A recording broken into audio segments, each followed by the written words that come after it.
Gracias te damos, Padre Celestial, por el día de hoy, Señor, un día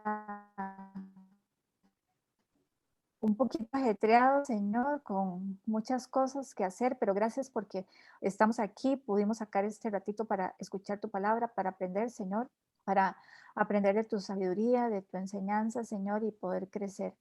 Gracias por estos espacios que nos das, gracias porque también nos das de cierta manera la inteligencia para provocar y abrir estos espacios. Y te pido, Espíritu Santo de Dios, que seas tú, Señor, hablando directo a nuestros corazones, de acuerdo a las necesidades de cada uno, Señor, que aprendamos lo que necesitemos aprender para salir hoy más equipados, con más herramientas para enfrentar el mundo, Señor.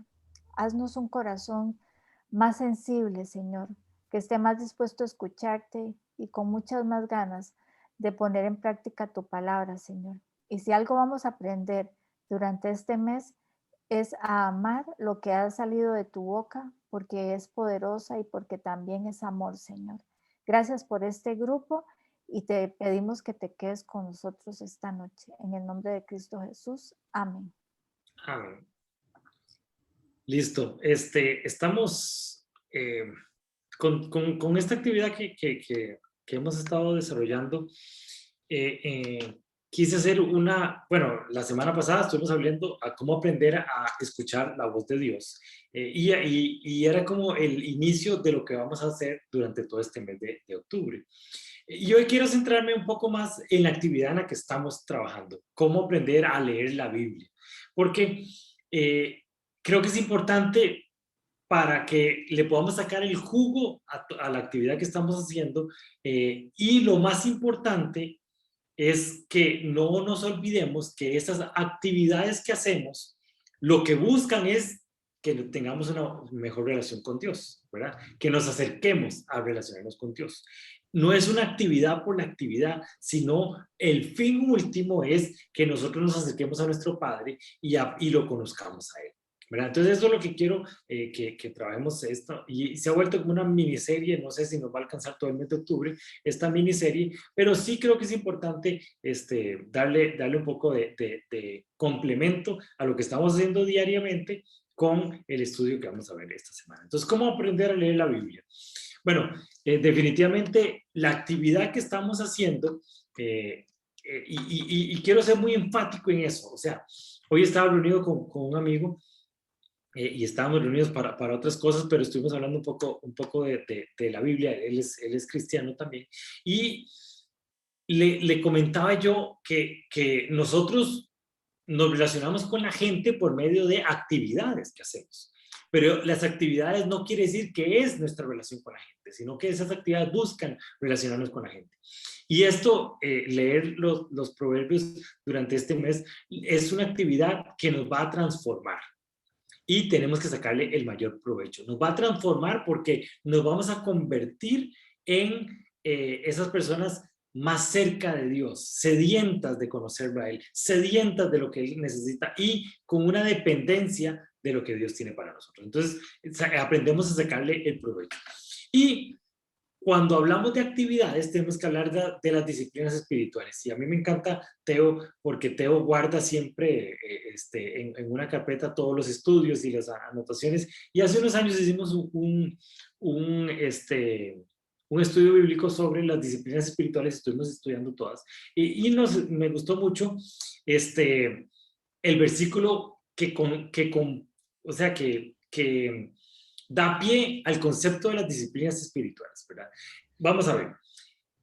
Todo lo que tenemos en la vida involucra una disciplina. Nos ayuda a ser más comprometidos con lo que hacemos, sentimos o manifestamos. ¿Esto qué quiere decir? O sea, las cosas que nosotros queremos hacer no van a salir naturalmente. Las cosas naturales que van a salir son las cosas de la carne. Si usted deja que todo salga a lo natural, usted no va a cuidar lo que alimenta, no va a cuidar lo que mete en su mente, no va a hacer ejercicio físico, porque eso no son el tipo de cosas que salen de nuestro cuerpo. Nuestro cuerpo tiende a ser más egoísta, tiende a ser más,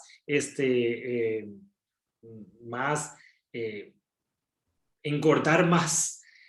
hacer actividades que más bien no generan algo positivo. Entonces, todo lo que significa una disciplina es algo que nosotros tenemos que hacer y conscientemente hacerlo. Por ejemplo, salir a hacer deporte. No es que el cuerpo dice, uy, qué ganas de salir a hacer deporte. No, las primeras veces usted va a tener que salir a regañadientes. Y a veces se levanta uno y está como medio oscurón y el primer impulso es agarrar y darse media vuelta y seguir durmiendo. Pero si usted tiene la disciplina y usted entiende y hace y toma una decisión consciente, entonces empieza a hacer la actividad, que a la larga va a traer la consecuencia que usted quiere. Entonces, la disciplina de leer la Biblia, por ejemplo, nos va a ayudar a acercarnos a Dios, a tener una relación mucho más cercana con Dios. Y ese es el resultado que queremos. Pero no es que uno se levanta y uno dice, qué ganas de leer la Biblia. No, las primeras veces usted tiene que obligarse a hacerlo. Obligarse a leer la Biblia. Obligarse a orar, a perdonar, a ayudar a nuestro prójimo, a enfocarnos en la obediencia en la palabra de Dios. Entonces es algo que usted se tiene que obligar a hacerlo para acercarse a Dios. Otra vez, son actividades que nosotros estamos haciendo para acercarnos a Dios, ¿verdad? Entonces, todas estas actividades son las que llamamos disciplinas espirituales. Y vamos a estudiar un poquito algo de las disciplinas espirituales. Don Álvaro, si quiere leer Filipenses 3, 12 al 14. Mucho gusto. Filipenses 3, 12 al 14. No que lo haya alcanzado ya, ni que ya sea perfecto, sino que prosigo por ver si logro hacer aquello para lo cual fui también asido por Cristo Jesús. Hermanos, yo mismo no pretendo haberlo ya alcanzado, pero una cosa hago, olvidando ciertamente lo que queda atrás y extendiéndome a lo que está delante, prosigo a la meta, al premio del supremo llamamiento de Dios en Cristo Jesús. Este versículo me gusta mucho porque pone una relación con Dios como un asunto de una carrera que usted hace, y esa carrera usted no importa y no crea que ya haya llegado, no, prosigo a la meta, sigo avanzando, sigo extendiéndome hacia adelante, o sea, voy caminando hacia lo que Dios tiene para nosotros y al premio supremo del llamamiento de Dios en Cristo Jesús. Y esa tiene que ser nuestra vida como cristiano, un proseguir a la meta, no creer que ya lo he alcanzado, sino seguir caminando, seguir moviéndose y seguir avanzando en mi relación con Dios, ¿ok? Y esto fue lo que me gustó, olvidando ciertamente lo que queda atrás. Las disciplinas espirituales, todas, y la vida como cristiano, tienen que ser libre de culpa. Y creo que es algo muy importante. O sea, si usted un día no pudo leer, no se sienta culpable. No diga, uy, qué vergüenza, ya no pude leer, entonces ahora tengo que leer 2 y el segundo día no pude y ahora tengo que hacer 3. Y al fin de cuentas es un estrés porque usted no ha cumplido las disciplinas espirituales que se había trazado. Olvidando ciertamente lo que queda atrás es hoy.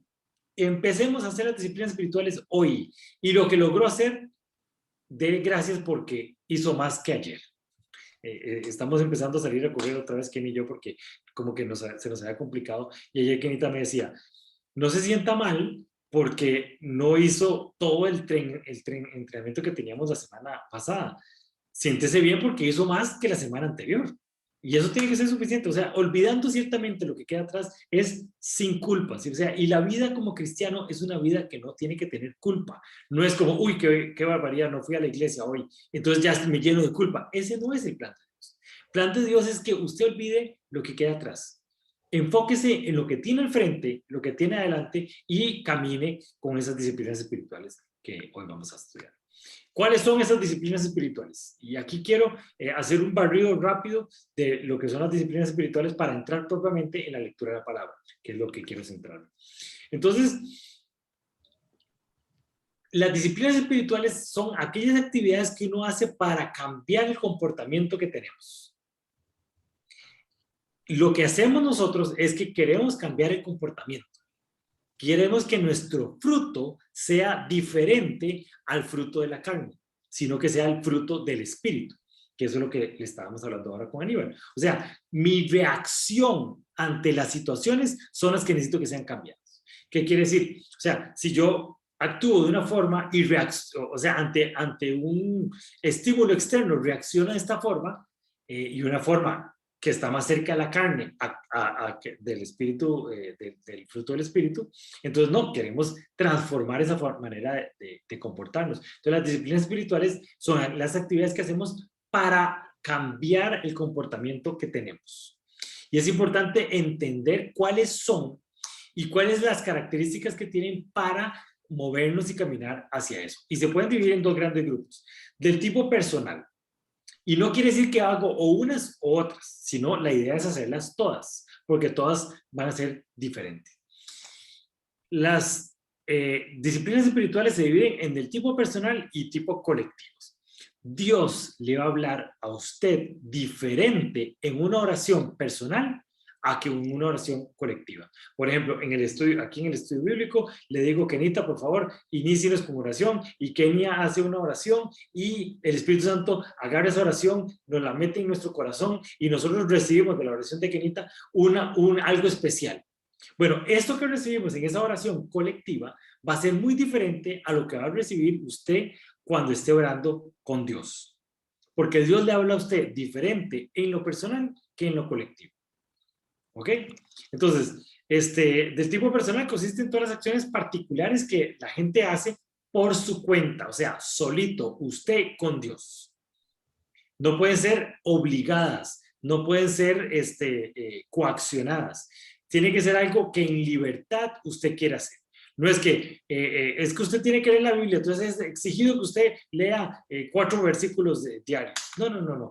Todas ese tipo de actividades de tipo personal, disciplinas espirituales, las hacemos porque queremos ser transformados, porque queremos cambiar, no porque es la obligación de nosotros hacer. Y muy importante, se realizan a través de la exhortación y el aprendizaje espiritual. Dios le va a hablar a usted de exhortación cuando está hablando en lo privado. Dios difícilmente en una congregación grande va a darle una palabra de exhortación y va a decirle, Esteban, usted es una barbaridad, usted tiene que cambiar esto, esto y esto. Eso Dios no lo hace en lo público. En media oración nadie va a decir, es que estoy recibiendo de parte del Señor que usted es un gran pecador y se va para el infierno. No, eso no es una oración, así no es como actúa Dios. Pero en lo personal, Dios sí lo va a exhortar a usted. Cuando usted esté en lo oculto, en lo privado, Dios va a decirle, y con el amor del mundo que solo Dios sabe hacer, ¿verdad? Esteban, te amo, sos una muy buena persona, pero tienes que cambiar esto, esto y esto. ¿Por qué? Porque esto está provocando esto, porque esto está provocando, y así Dios empieza a exhortarlo a uno. Entonces, si usted quiere recibir un cambio, una diferencia en su vida y que cambiar actividades negativas en su vida, tiene que tener disciplinas espirituales en lo personal, porque ahí es donde va a haber exhortación. ¿Ok? Y entonces podemos tener la oración individual. Es muy importante. Y esto no quiere decir que hagan alguna de estas. No. Lo bueno sería poder lograr hacerlo todos. La oración individual es interesante porque aunque usted inicia la conversación con Dios, y esto lo estuvimos viendo la semana pasada, usted inicia la conversación con Dios por medio de una actividad programada. Entonces, por ejemplo, yo puse mi despertador y me encantó que el domingo tempranito estaban un montón de gente conectados, mandando el versículo, y hasta que Daphne puso, qué grupo más madrugador. Me encantó que el domingo también la gente madrugara tempranito para leer la palabra de Dios. Pero entonces usted programa la actividad y yo puse mi despertador a las 5:15, me levanto yo, me pongo a leer el versículo y oro. Es una actividad programada. Pero la oración individual no se queda ahí.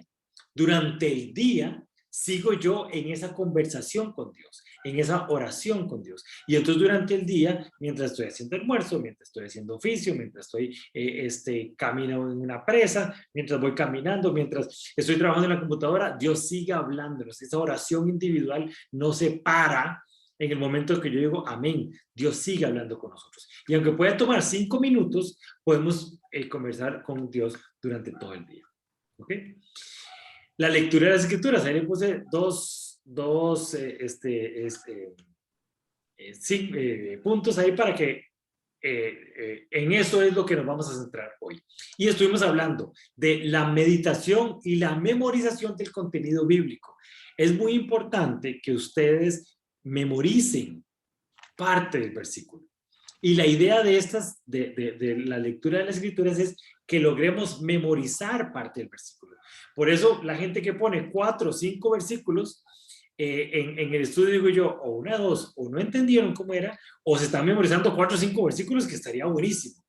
Por eso, si ven mis aportes, son chiquiticos, ¿verdad? Porque, por ejemplo, ya era lo que estaba comentando, por ejemplo, en el día de hoy, lo que me llamó la atención a mí del versículo que estuvimos viendo fue algo muy, muy, muy puntual.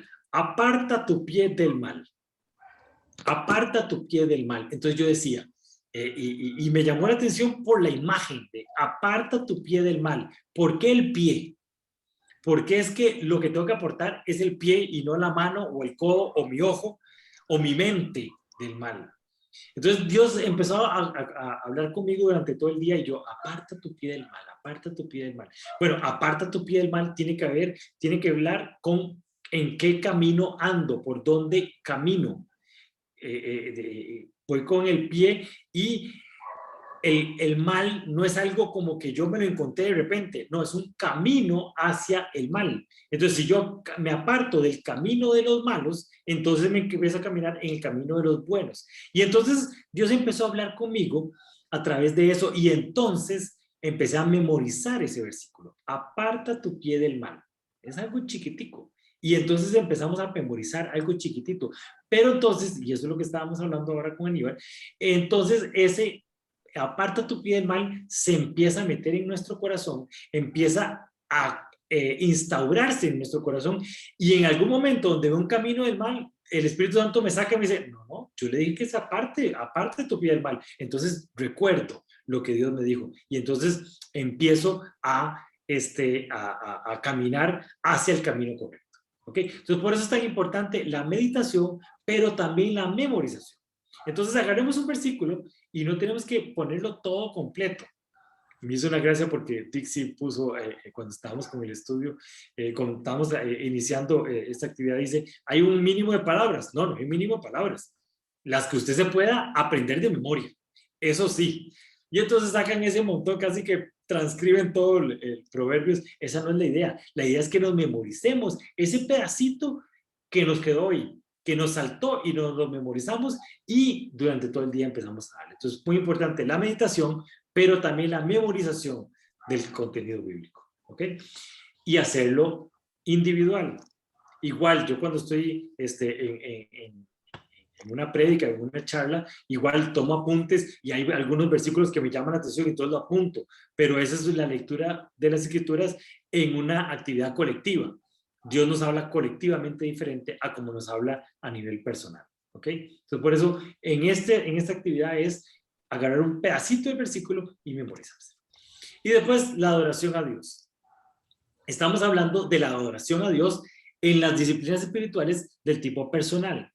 ¿Eso qué quiere decir? En forma privada, en un lugar donde se tiene su espacio. Y adoración no tiene que ser cantar.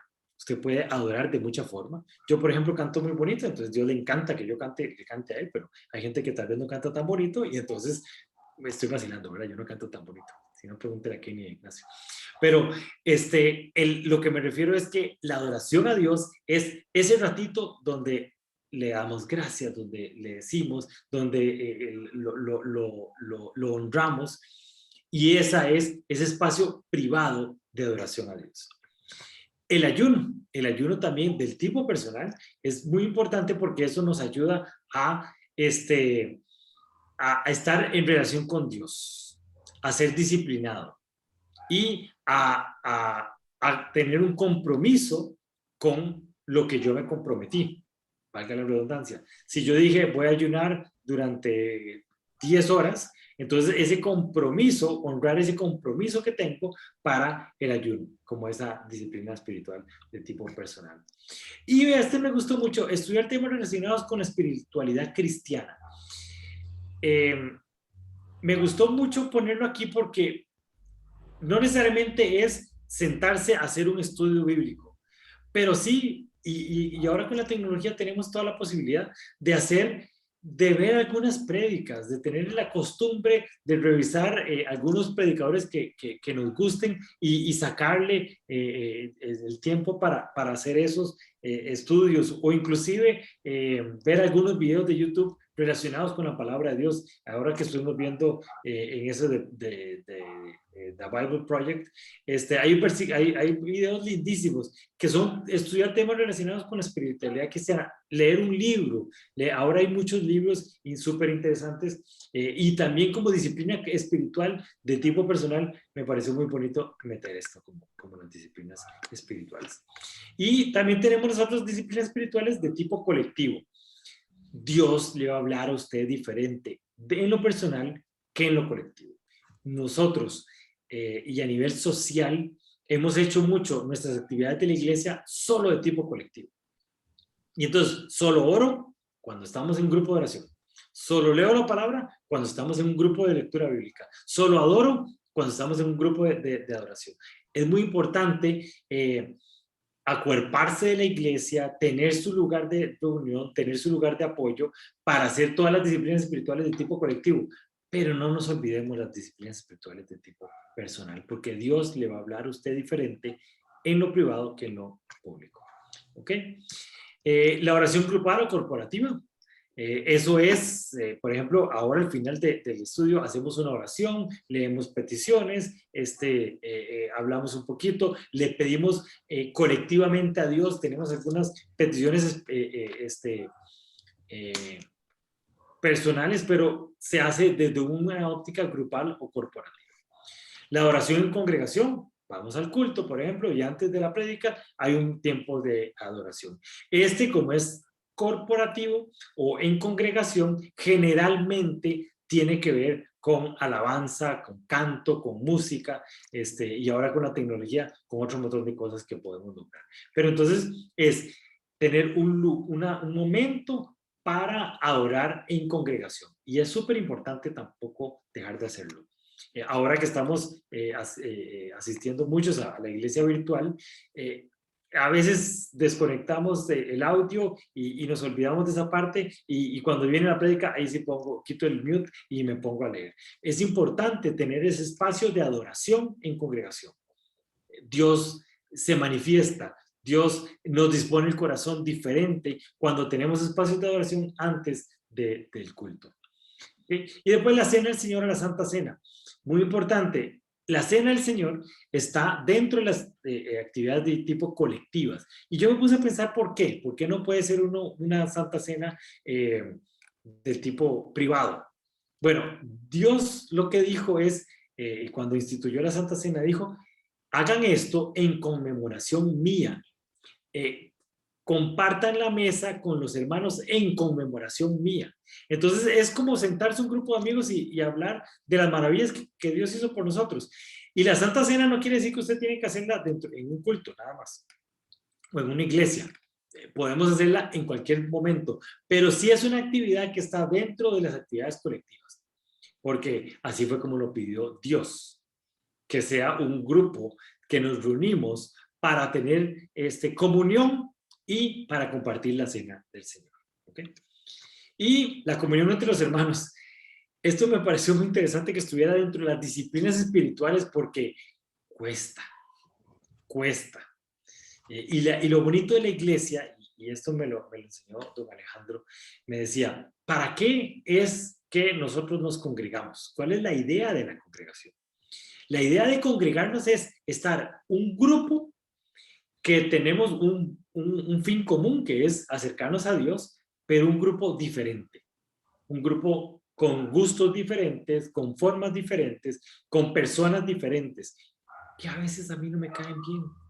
A veces de esa persona que está ahí a la parte mía sentada, como que me cae medio gordo.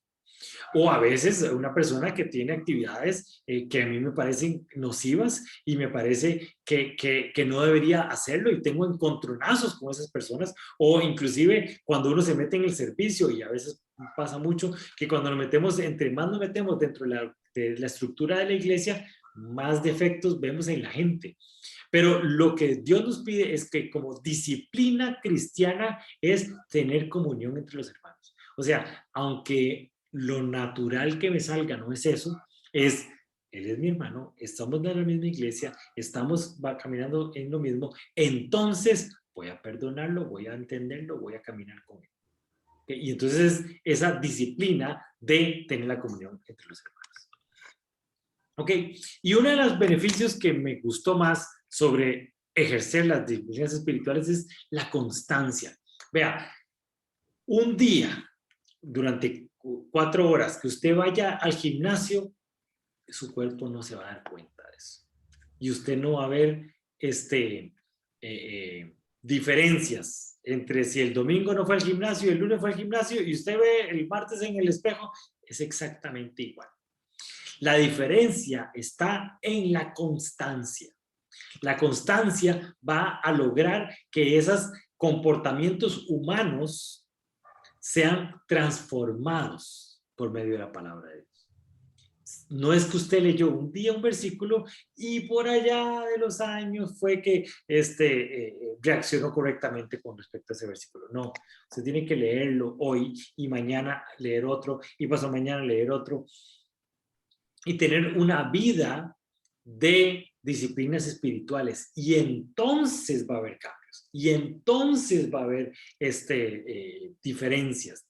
Entonces va a crear ese compromiso para la vida. Entonces, las disciplinas espirituales funcionan en el tanto hay constancia, o sea, hoy, mañana, pasado mañana, todos los días. No es que es de lunes a viernes y el fin de semana me olvido, no, es todos los días. Crear un hábito se dura alrededor de 15 a 18 días. A los 21 días ya usted crea un patrón de vida, y a los 30 días no hay quien lo saque de ahí.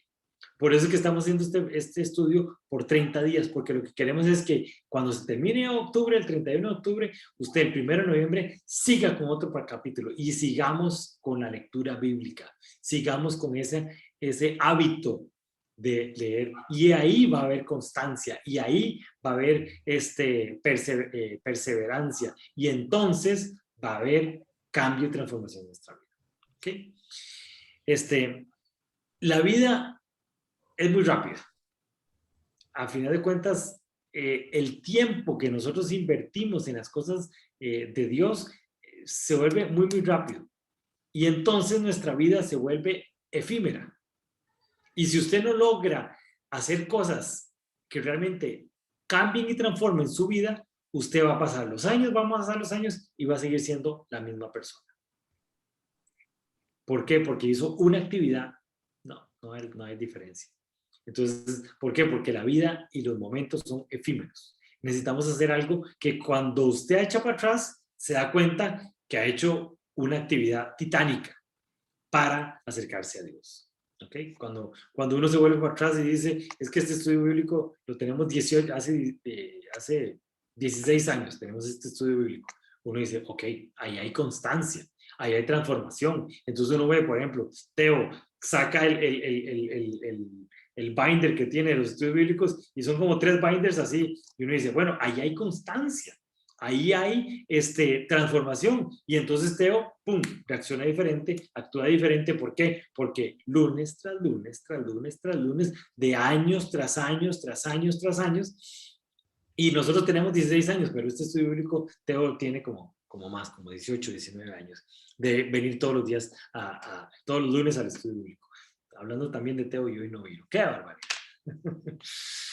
Ok, y el compromiso y la responsabilidad de leer la Biblia de manera permanente nos abre el conocimiento, y eso es lo que estábamos hablando con Aníbal, nos abre el conocimiento y nos ayuda a resolver los problemas del día a día. Si usted tiene esa constancia de leer todos los días algo de la Biblia, Entonces, todos los días, y memorizar todos los días algo de la Biblia, a la larga, eso va a ser su kit de herramientas que va a sacar en los momentos difíciles y cuando necesita sacarlos para poder hacer lo que Dios nos pide que hagamos en ese momento.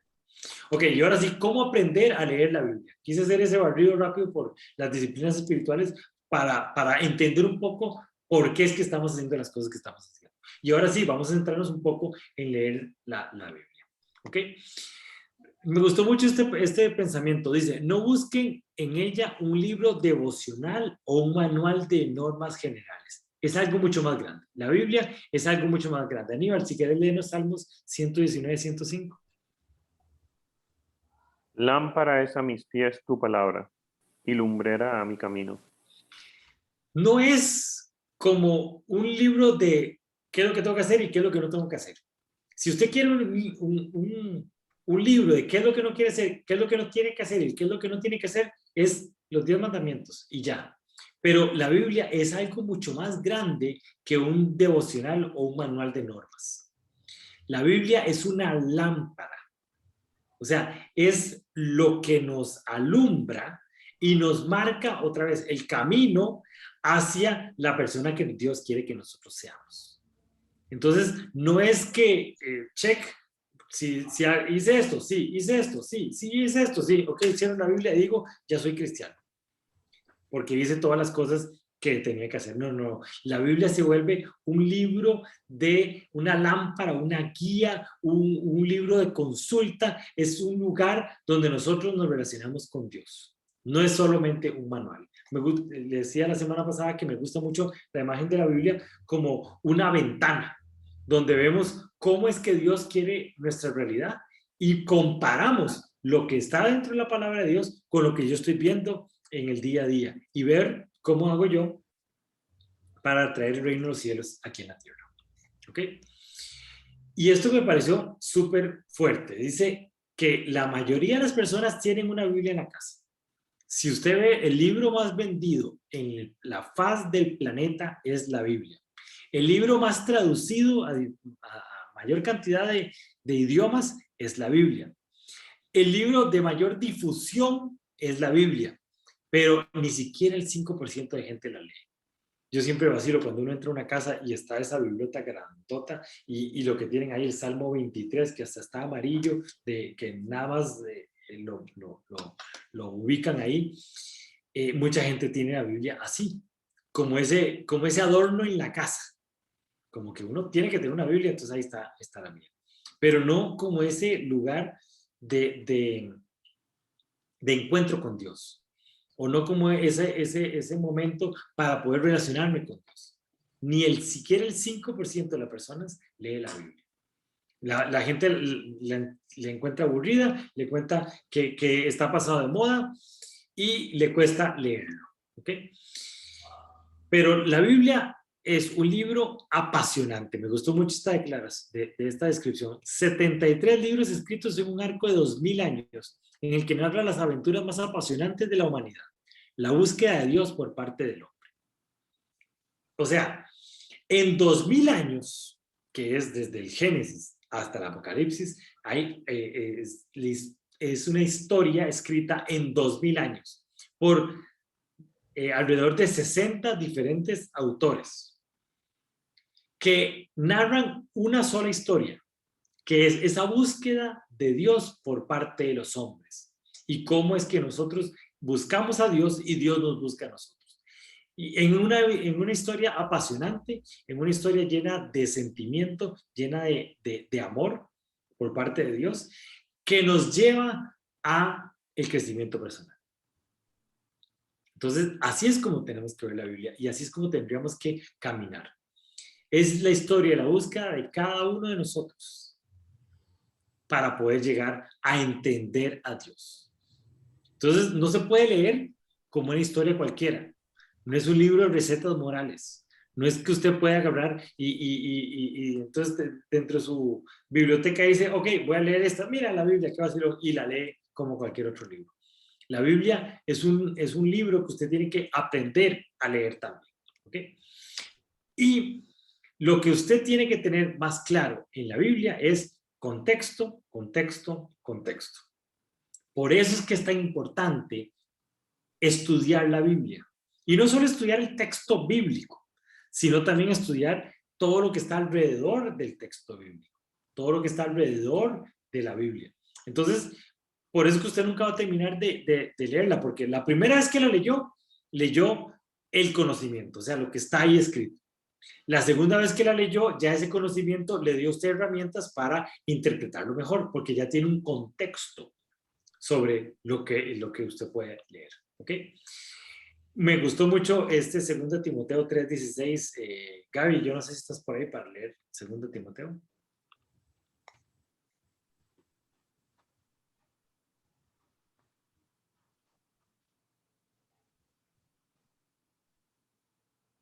Gustavo, ¿estás por ahí también? Ah, perdón. No, era Gaby, pero no por él. Como que Ok, Gaby, listo. dale vos. Si quedas voy yo.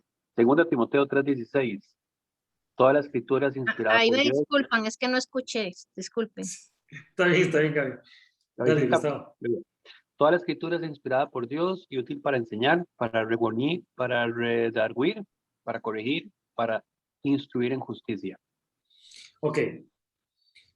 El texto bíblico es algo que nosotros utilizamos, es una herramienta.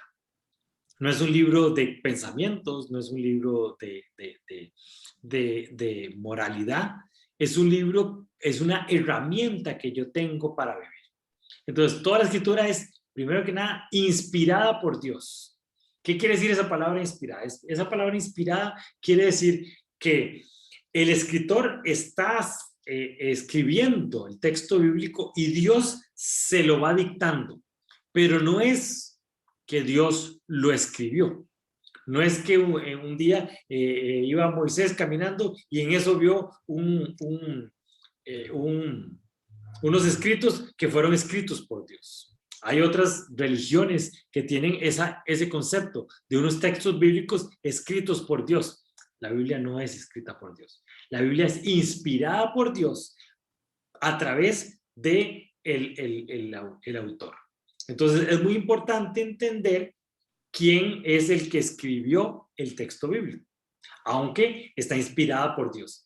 Y aquí me pareció importante hacer un pequeño paréntesis, porque cuando estaba haciendo este estudio leí varias cosas y uno decía que la Biblia estaba llena de errores. No, la Biblia no está llena de errores. Aunque es inspirada por Dios y la Biblia dentro de su texto también pasa por la imperfección del ser humano, todo lo que está plasmado ahí es palabra de Dios. Y no fue que Dios se le escapó algo y dijo, ay, mira, este Pablo metió esa coma que no iba, pero bueno, dejémosla pasar. No. Toda la escritura es inspirada por Dios. O sea, Dios fue el que la inspiró y lo que está ahí está inspirada por Dios. Por ejemplo, tenemos 1 Corintios y 2 Corintios. Pero resulta que si usted lee 2 Corintios, se da cuenta que hay una carta, y ahora vamos a hablar un poquito de esto, pero hay una carta entre la 1 Corintios y la 2 Corintios. Entonces, se supone que en un principio tendría que ser 1 Corintios, 2 Corintios y 3 Corintios, que son cartas. Pero la segunda carta nunca apareció. No está. Yo no dice, qué raro, ¿por qué dos se preservaron y una no? Bueno, esa no era inspirada por Dios, simplemente. Dios no quería o no necesitaba que eso estuviera dentro del texto bíblico. Porque la Biblia está diseñada milimétricamente por Dios. La Biblia no tiene errores. Es inspirada por Dios. De hecho, uno de los libros deuterocanónicos se llaman, que son los libros que están fuera del canon. ¿Qué quiere decir? La iglesia como un todo se puso de acuerdo y dijo, estos son los libros que yo quiero que estén dentro del canon bíblico. Estos son los que están aquí. Y hay otros libros que son igual de ese mismo tiempo cuando se escribieron estos otros, pero simplemente se decidió que no estaban dentro del canon. No estaban dentro de lo que Dios quería y la gente se puso de acuerdo con que lo que estaba metido dentro de la Biblia. Pero hay un libro deuterocanónico que dice, el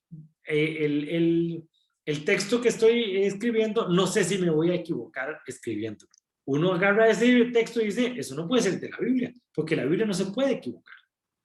Entonces, por eso fue sacado del canon, porque es un libro, no es que es un libro satánico o es un libro que está en contra de la enseñanza bíblica. No, simplemente es un libro que, aunque está escrito en ese mismo tiempo, no es un libro inspirado por Dios. ¿Ok? Entonces es muy importante esa parte de la inspiración. Y después es útil, es una herramienta que nos va a ayudar a enseñar, a redarguir, a transformar nuestra vida, a corregir y a cambiar, ¿verdad? Todo lo que Dios nos pone. Aquí me gustó mucho útil para enseñar. A mí que me gusta mucho la parte de educación, no es solo para aprender, sino también para enseñar. Entonces es útil en ambos sentidos, para que yo lo aprenda y para poder enseñar a la gente también. ¿Okay? Contexto histórico. Vamos a ver cuáles son los contextos con los que estamos hablando. Contexto histórico. Quiere decir que la Biblia fue escrita en una época específica con una cosmovisión que es importante entender. O sea, está el escritor bíblico escribiendo sobre lo que está inspirado por Dios, pero ese escritor bíblico tiene una mente finita. No es la mente infinita de Dios que está plasmada ahí. No, es una mente finita que tiene que ver con cómo ve él el mundo. Si está escrito en el Antiguo Testamento, si está escrito por Moisés, por ejemplo, entonces, bueno, ¿cómo era el contexto? ¿Cuál era la visión que tenía Moisés? Por ejemplo, Moisés no sabía nada de Jesucristo. Moisés no sabía nada del plan de salvación. Moisés no vio a Jesús resucitado. Entonces él no puede hablar de esos temas con esa claridad. Pero dentro del texto bíblico, Dios que inspira eso, sí habla de esos temas, pero nunca va a mencionar a Jesús. Entonces, que Jesús no esté en el Antiguo Testamento, no quiere decir que Jesús no existía en el Antiguo Testamento. ¿Qué quiere decir? Que los escritores del Antiguo Testamento no conocían a Jesús, no tenían esa cosmovisión para entender a plenitud los conceptos bíblicos, por ejemplo, del Antiguo Testamento, del Nuevo Testamento. ¿Ok? Entonces, lo más importante que usted cuando agarra un texto bíblico es revisar Antiguo Testamento, Nuevo Testamento. Entonces usted le dicen Isaías, y usted, Isaías 8:16. Y entonces usted dice, ok, Isaías, primero que nada usted tiene que ubicarlo. Antiguo Testamento, Nuevo Testamento. La obra de Cristo en la cruz, ya Isaías la había vivido. Bueno, Isaías es impresionante, como tiene una profecía sobre la crucifixión de Cristo impresionante, pero él nunca la había visto, él no sabía qué era la cosmovisión de Isaías, no estaba dentro del plan de salvación de Cristo, no estaba, el Espíritu Santo no era un concepto que Isaías entendiera, aunque sí podía vivirlo, pero no era un concepto que Isaías entendiera. Entonces, tenemos que ubicar el contexto histórico primero que nada, Antiguo Testamento, Nuevo Testamento. Después, entender en qué momento de la Biblia está. ¿Fueron los patriarcas? Abraham, Isaac, Jacob, José. ¿O fue en el tiempo de Egipto, con Moisés?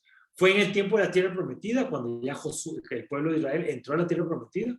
¿Fue en el tiempo del exilio, cuando pierden la tierra prometida? ¿Fue en el momento de la reconquista, cuando vuelven otra vez a la tierra prometida? Porque cada una de esas tiene su cosmovisión. ¿Fue en el tiempo de Jesús? ¿Fue en el tiempo de la iglesia primitiva? Entonces es muy importante ubicar y entender dónde está escrito lo que estamos leyendo. Porque entonces la cosmovisión de ese momento histórico va a estar plasmada por él. Y después, ¿quién la escribió?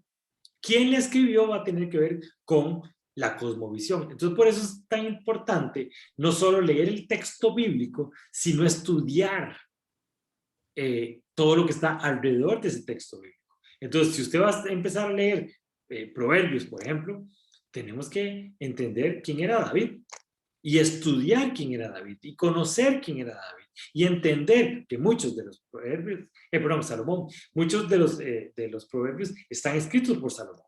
Y entonces, ¿quién era Salomón? ¿Y qué es lo que él estaba haciendo? ¿Y en qué momento histórico estaba? Para entender qué es lo que quieren hablarnos y qué es lo que quieren decirnos ese texto bíblico. Porque es muy diferente, por ejemplo, un Pablo a los escritos de Moisés. Moisés se cree que escribió todo el Pentateuco. Ahora vamos a ver toda esa parte. ¿Ok? Eso con el contexto histórico. El contexto literario. ¿Qué tipo de lectura estamos haciendo? Ya no en qué momento histórico fue escrito, sino en qué tipo de lectura estamos haciendo. Entonces tenemos una gran variedad de textos literarios con diferentes conceptos literarios que tenemos que aprender a diferenciar para entender el mensaje. ¿Ok? Entonces primero tenemos el Pentateuco. El Pentateuco es el conjunto de 5 libros de la Biblia que son la base de la ley judía, la Torá. Ese escrito es toda la ley del pueblo de Israel. Y entonces no podemos separar un libro de otro, no podemos pensar que estos libros son históricos y estos libros son de la ley. No, el Pentateuco como uno solo es un conjunto de 5 libros que se dice 5 sobre 5. O sea, los 5 cuentan una historia. Entonces por eso siempre se separa. Y muy fácil, Génesis, Éxodo, Levítico, Número y Deuteronomio. Están los 5 libros, que son los primeros 5 libros de la Biblia, que nos van a hablar sobre un tema, que es el pueblo de Israel y la constitución de la nación de Israel. ¿Okay? Después tenemos libros históricos. Son libros que narran una historia, que llevan un mensaje de cómo actúa Jesús y cómo nosotros debemos actuar con respecto a cómo actúa Dios y cómo nosotros debemos actuar, responder de cómo actúa Dios. ¿Okay? Son libros que nos cuentan un cuento. Entonces, tienen contexto histórico, tiene personajes que han sido analizados en el tiempo y hay evidencia histórica de esos personajes. Muy diferente, por ejemplo, al Pentateuco. El concepto de Adán y Eva, por ejemplo, se critica mucho Génesis porque dicen Génesis no es antropológicamente correcto. Si usted lee la evolución del mundo, usted ve que Génesis no describe la evolución de acuerdo a como la ciencia lo ha descrito. Bueno, es que Génesis no es un libro histórico. Génesis no busca contar una historia, no busca contar cómo realmente sucedieron las cosas. Génesis lo que busca es una explicación de un montón de conceptos que va a ir desarrollando en esos 5 libros. Adán, por sí solo, no se puede ubicar en el tiempo. Nadie puede decir, ok, encontré a Adán. No. Han encontrado personas y el Homo sapiens y el Homo erectus y el Homo, un montón de cosas, pero no las personas. Pero cuando usted va a libros históricos, que están Josué, Jueces, Ruth, Samuel, primer Samuel, segundo de Samuel, primero de Reyes, segundo de Reyes, primera Crónica, segundo de Crónicas, Esdras, Nehemías y Esther, ahí sí usted ve personajes históricos. Y entonces, por ejemplo, usted ve textos históricos de no solo la Biblia, sino de evidencia de que Josué era un personaje que actuó, que caminó, y dijo, porque esos son libros históricos. Y usted los tiene que estudiar como libros históricos.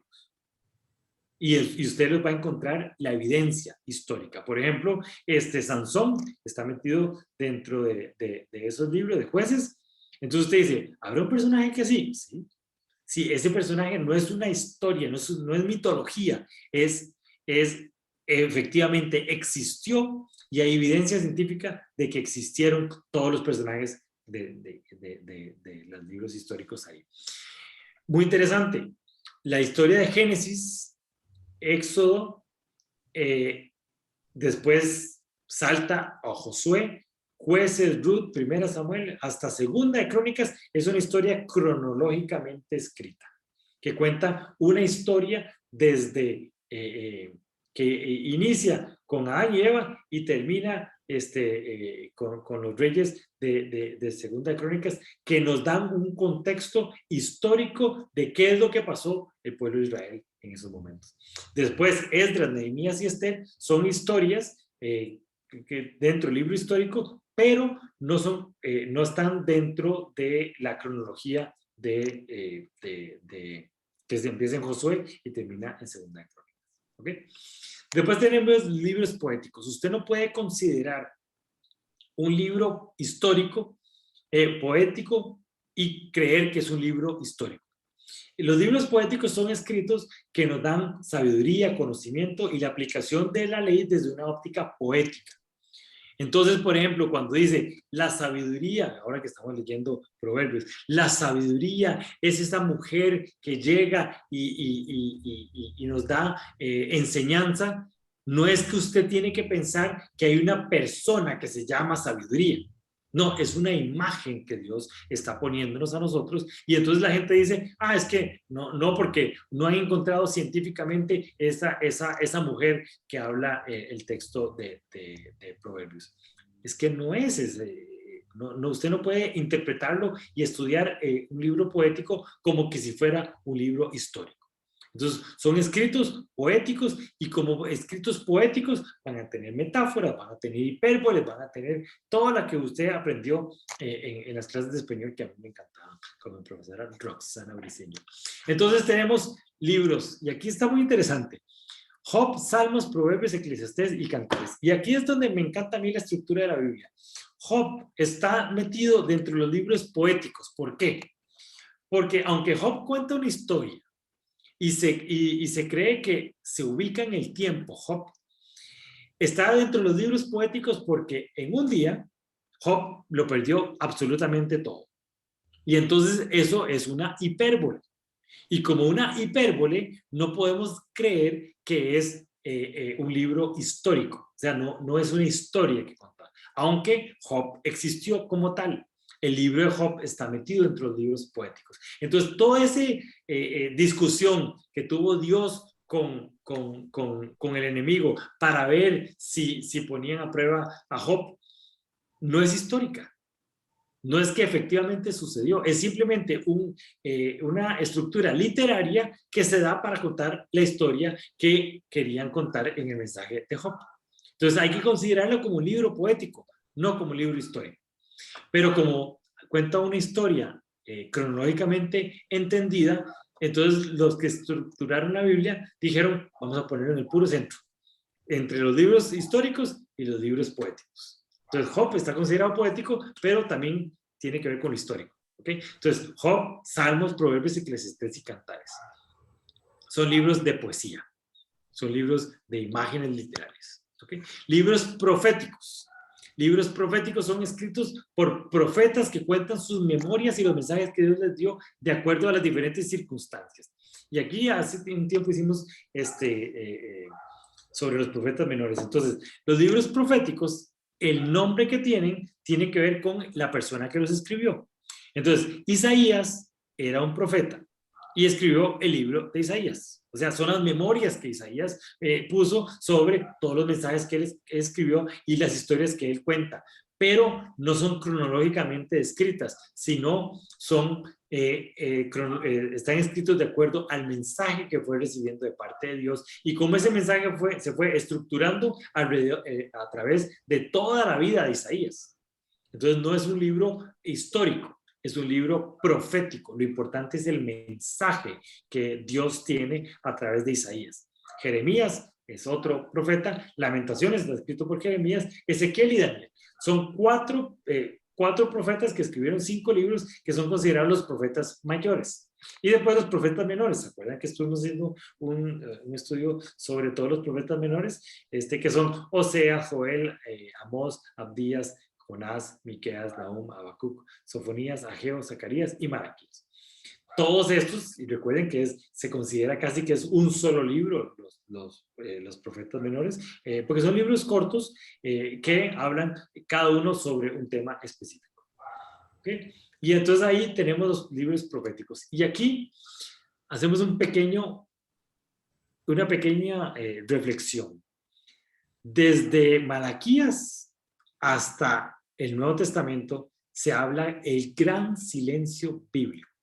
Es un espacio alrededor de 500 años donde Dios no tenía ningún mensaje que dar con nadie. O sea, no levantó profetas, no levantó escritos, no levantó literatura. Durante 500 años Dios estuvo callado. Qué espacio más duro, qué momento más difícil. pero está muy importante entenderlo en el contexto literario que eso significa para nosotros. ¿Okay? Después entramos en el Antiguo Testamento, evangelios. Los evangelios son los textos históricos en donde se describe el paso de Jesús. En todos los evangelios empieza con el nacimiento de Jesús y termina con la resurrección y la ascensión al cielo. Lo que querían hablar era sobre la historia de Jesús. Son libros que no son históricos tampoco, aunque hablan de un personaje que efectivamente hay evidencias históricas de que existió, pero son libros que fueron escritos algunos 40, 50, 70 años después de que Jesús ya había subido al cielo. Entonces no cuentan una historia cronológica. Por ejemplo, el Sermón del Monte se cree que es una serie de enseñanzas que se recopilaron y como un recurso literario se pusieron en una sola enseñanza. Pero Jesús hubiera pasado como alrededor de 4 semanas hablando seguido, dando el Sermón del Monte. Pero Mateo lo puso como una sola enseñanza. Entonces se cree que es una figura literaria para explicar la enseñanza de Jesús. Entonces usted no lo puede leer como un libro histórico, usted lo tiene que leer como un evangelio, que es las buenas noticias que Dios tiene para nosotros. ¿Okay? Mateo, Marcos, Lucas y Juan.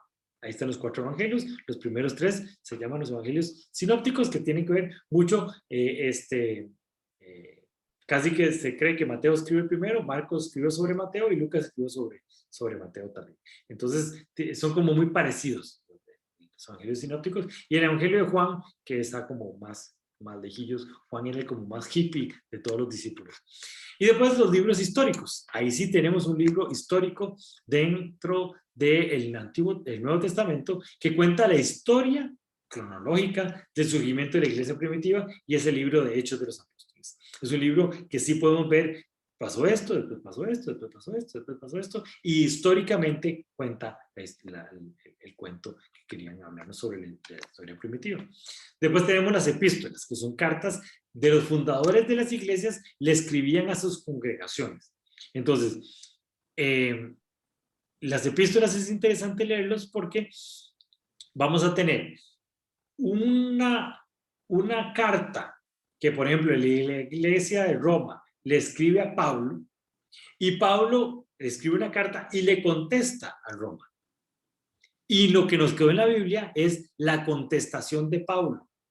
Entonces estamos leyendo la mitad de la conversación, como cuando uno está hablando por teléfono y solo oye la que está diciéndole la persona que está a la par suya, pero no está oyendo lo que le dijo la persona en el teléfono. Eso es lo que pasa con las epístolas. Entonces usted tiene que entender cuál es la pregunta para comprender cuál es la respuesta. Entonces tiene que decir, seguramente preguntaron esto y Pablo le respondió tal otra cosa.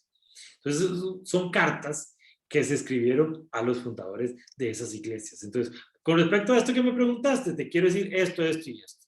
Con respecto a esto, recuerden que esto, esto y esto. Y, por ejemplo, ¿qué les decía en los libros de Corintios? Se cree que hay una tercera carta de Corintios que no está en la Biblia. Que no está en la Biblia simplemente porque Dios no quería que estuviera en la Biblia. Pero entonces, con respecto a en la segunda de Corintios dice, en mi carta anterior les escribí que tal y tal cosa, pero usted va a escribir en 1 Corintios y no habla nada sobre eso. Es en la segunda carta que esa parece que se perdió. Entonces tenemos Romanos, 1 Corintios, 2 Corintios, Gálatas, Efesios, Filipenses, Colosenses, 1 Tesalonicenses, 2 Tesalonicenses, 1 Timoteo, 2 Timoteo, Tito, Filemón, Hebreos. Aquí hago una pausa. Todas esas cartas anteriores se sabe que fueron escritas por Pablo. Pablo escribió la carta a la iglesia de Roma y le puso la carta a los romanos.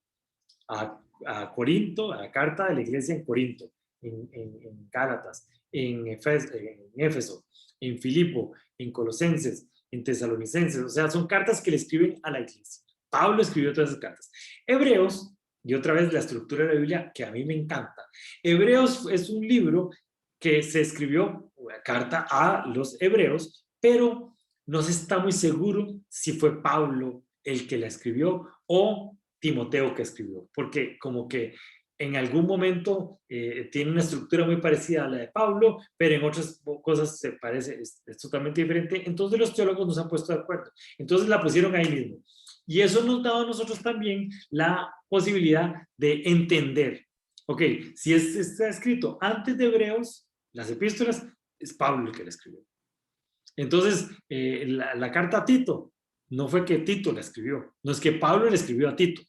A Timoteo, por ejemplo, Timoteo es un personaje muy importante que usted lo puede ver, por ejemplo, y entender en el libro de los Hechos de los Apóstoles. Y después vemos cómo Pablo le escribe a Timoteo. Entonces uno entiende, leyendo Hechos de los Apóstoles y después las cartas a Timoteo, qué es esa relación que tenía Pablo con Timoteo.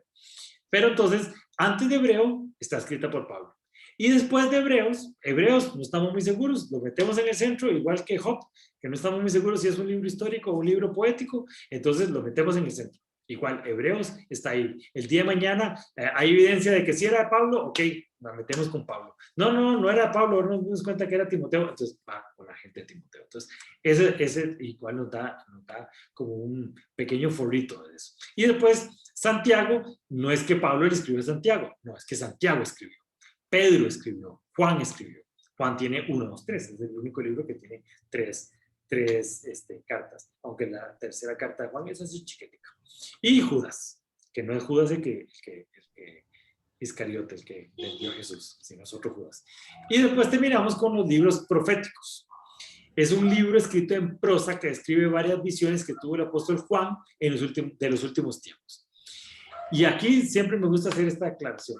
Describe la victoria definitiva de Cristo. Es un libro de esperanza para nosotros los cristianos. La gente le tiene miedo al libro de Apocalipsis, pero es un libro que nos tiene que dar esperanza, que nos tiene que dar fe, que nos tiene que llevar siempre por un camino de victoria. Saber cómo es que va a ser esa victoria final de Jesús cuando cumple todo el plan perfecto que tiene para la humanidad.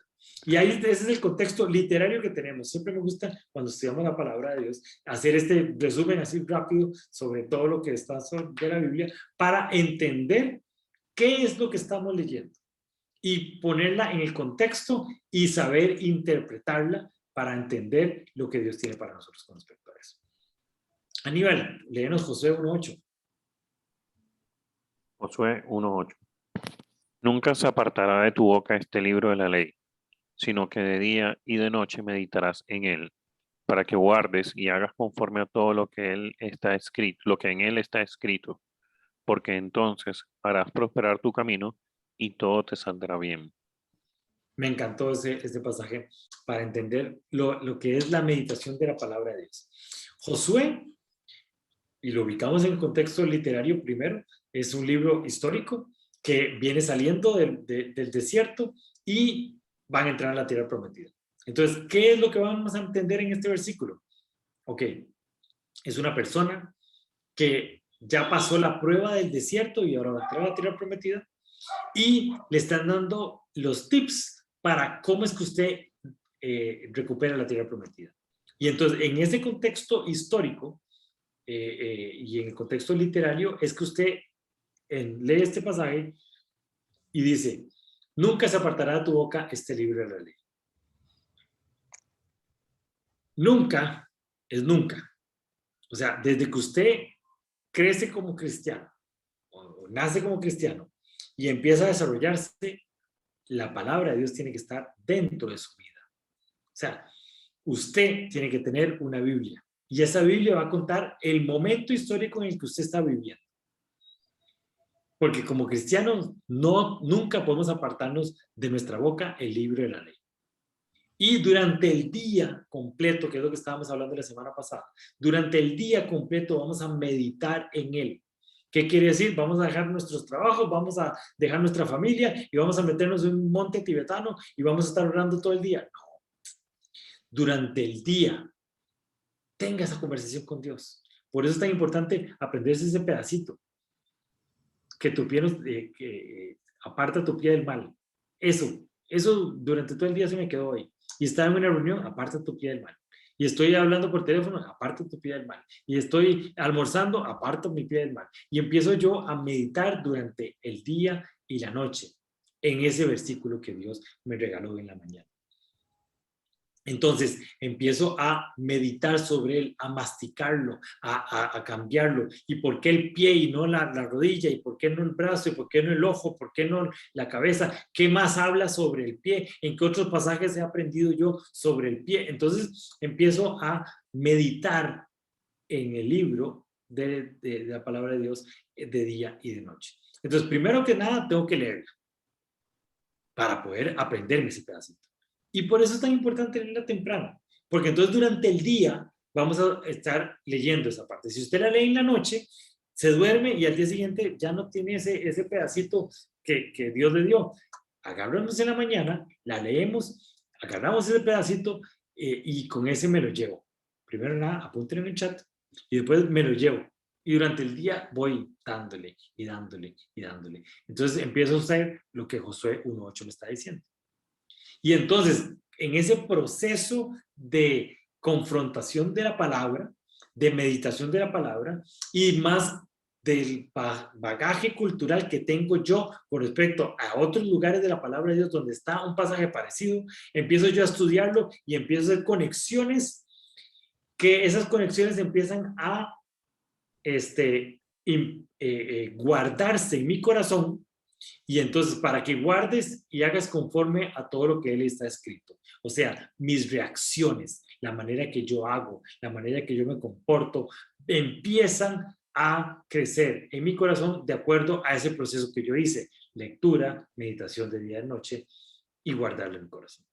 Entonces, harás prosperar tu camino y todo estará bien. Si usted quiere que les haga bien todo, medite en la palabra de Dios. Así de simple. ¿Ok? Y aquí los 4 consejos que les dije la semana pasada que quería retomarlos.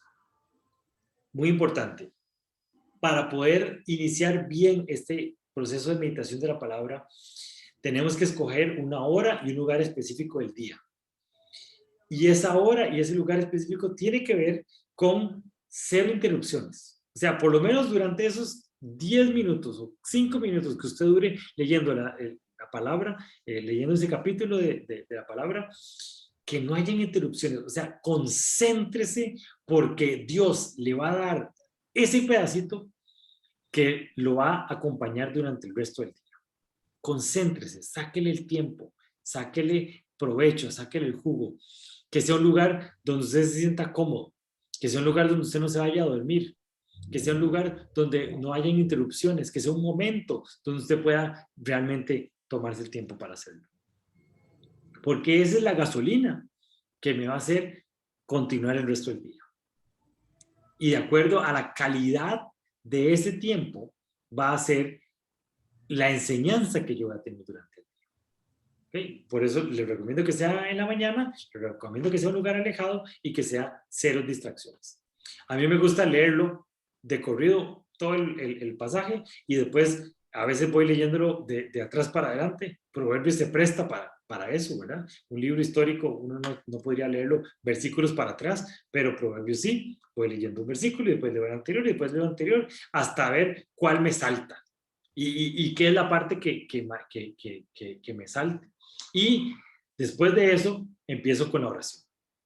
Y la próxima semana vamos a hablar un poco más de la oración, pero esta oración tiene que ser una oración de decirle, Señor, tome mi día, tome todo lo que yo voy a hacer, tome todo lo que yo voy a vivir, toma control y háblame por medio de tu palabra. Que ese pasaje durante el resto del día va a transformarme mi cosmovisión, mi manera de pensar, mi manera de ser, mi manera de actuar, mi persona. Dice la palabra de Dios, cambia tu corazón para que cambie tu manera de vivir. Bueno, si quieres cambiar tu manera de vivir, cambia lo que hay en tu corazón. Y entonces esa oración tiene que ser no de Señor, necesito esto, esto y esto. No. Esa oración específica para la meditación de la palabra es, Señor, ¿qué tienes para mí hoy? Toma control de todo lo que yo voy a vivir. Toma control de mis pensamientos, de mis situaciones y llévame a ese lugar donde tú quieres que yo esté. Con respecto a ese pasaje bíblico que ya me regaló. Elegimos esa pequeña sección de la Biblia, para aprendérsela, para aprendérsela de memoria, para poder meditarla. No son ese montón de versículos que voy a durar de como 2 horas tratando de aprenderme la memoria de sus versículos. No es la idea es que es un pequeño versículo y ese versículo durante los años, porque esto no es algo que vamos a hacer durante un mes, sino es algo que vamos a tener un hábito que vamos a tener durante años. Vamos a tener ese versículo y ese versículo con este otro que me aprendí hace 4 meses, ¿qué tienen que ver también? ¿Qué fue lo que aprendí hace 4 meses? ¿Y qué es lo que estoy aprendiendo hoy? ¿Y cómo empiezo a relacionarme con esos pequeños extractos de la Biblia? Después, muy importante, el contexto nos va a ayudar a entender el mensaje que Dios le quiso dar a ese autor. Pero Dios también tiene un mensaje para mí hoy. Porque en 1 Timoteo nos dice que Dios inspiró la palabra de Dios. No, Dios inspira, es en presente. ¿Qué quiere decir? Que el día de hoy Dios sigue inspirándome a mí. Pero el mensaje que Dios le dio al autor era el que el autor entendía en ese momento. Pero el mensaje que Dios tiene para mí tiene que ver con mi vida, con mi contexto histórico, con mi contexto personal, con mis vivencias. Y entonces, ¿cómo agarro ese versículo y lo aplico a mi vida hoy? No antojadizamente, sino, Dios, inspírame con tu palabra. ¿Qué tienes para darme hoy? ¿Y cómo voy a poner esto? Y estar atento a cómo voy a aplicar ese pasaje en mi vida hoy. Y después el número 5 me pareció importantísimo, estar atento durante todo el día. Porque, como vimos la semana pasada, Dios va a usar nuestras situaciones, nuestros amigos, nuestras relaciones, nuestras cosas que empezamos a vivir, la palabra que acabamos de leer, para completa darnos un mensaje que al final del día vamos a poder entenderlo y esclarecerlo. Entonces es muy importante estar atento durante todo el día. Y recuerden que estamos aquí leyendo Proverbios. Durante todo el mes vamos a estar leyendo Proverbios, pero no nos vamos a quedar ahí en Proverbios. Vamos a seguir en ese hábito de seguir compartiendo la palabra de Dios. Estamos en el día 4, quiere decir que vamos por Proverbios 4. Felicidades a todos los que han podido leer todos los proverbios. Como les digo, no nos llenemos de culpa si algún día no podemos hacerlo. No hagamos las cosas a la carrera, porque tampoco esa es la idea, sino saquémosle provecho y que veamos hacia el frente todo lo que Dios tiene para nosotros y cómo Dios va a empezar a transformarnos por medio de lo que vamos a aprender en Proverbios. Muy, muy fácil, se los pusimos facilísimo. Octubre tiene 31 días, Proverbios tiene 31 capítulos. Entonces, vamos por el día 5, Proverbios 5. No importa si usted dejó los proverbios atrás, los anteriores. No sé si tienen alguna duda, alguna pregunta, algún comentario. Me encantaría oír testimonios de qué les ha parecido estos primeros 4 días de esa actividad que tenemos. A ver.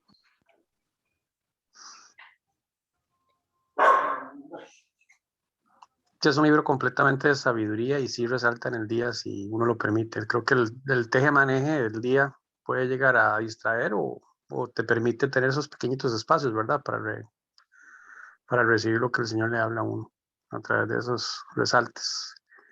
Y de verdad que si uno logra ver el contexto en lo general y también en los detalles, de verdad que uno se ahorra muchísimos problemas con estos consejos bíblicos. Bien bonito.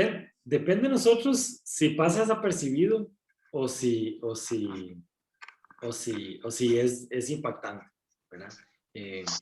Dios, y es lo que vimos la semana pasada, Dios quiere hablar con nosotros, Dios quiere compartir con nosotros, y Dios es un Dios que busca relación, y de nosotros dependerá si logramos relacionarnos o no con Él. Entonces, el estar dispuesto a recibir lo que Dios tiene para nosotros es la clave. Pero sí, es un libro impresionante de enseñanza muy, muy rica, agarrarla.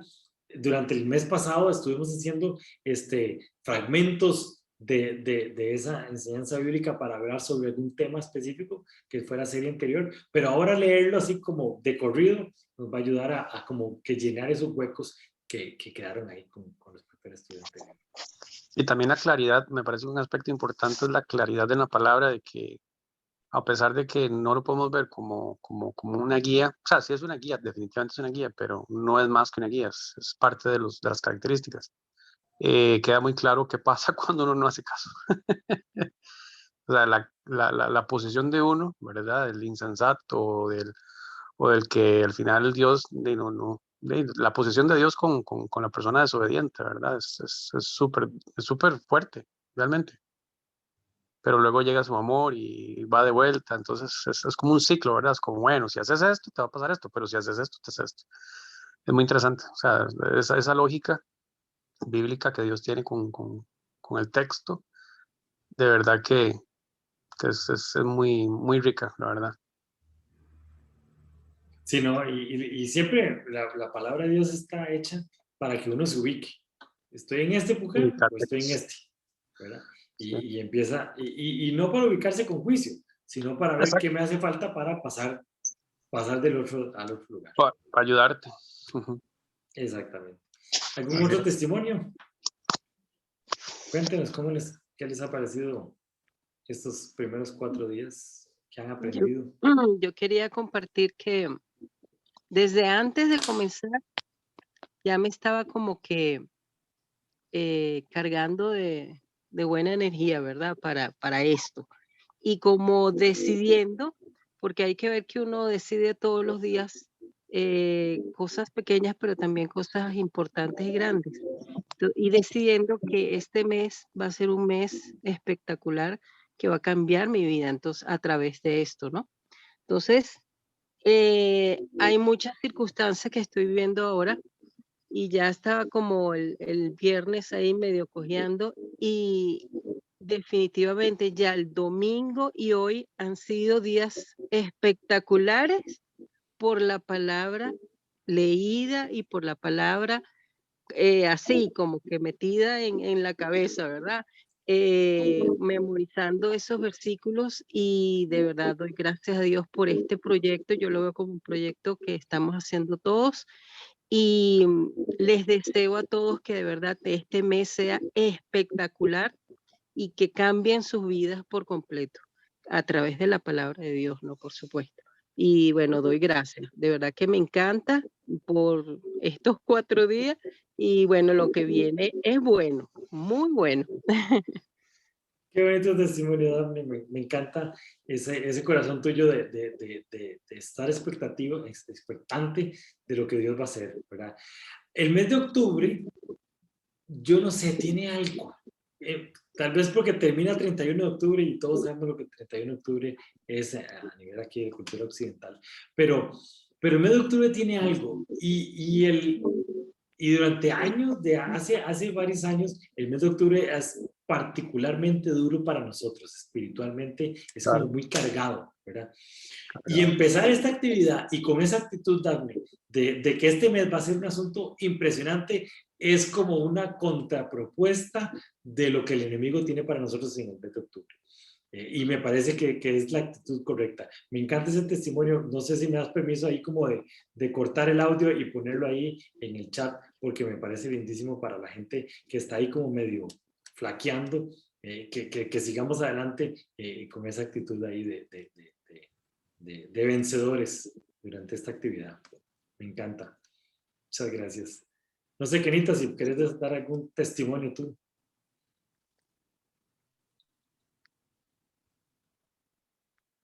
No te ves. ¿No?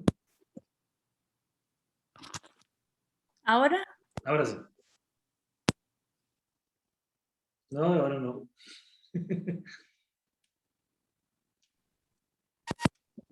No se oye. No. Ay, qué bárbara. No, quítese el micrófono entonces. No te ves. No se oye.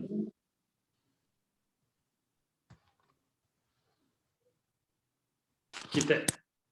¿Ya? Quítate. Ahora sí. No. No se oye. Quítale el micrófono y esté sin audífonos.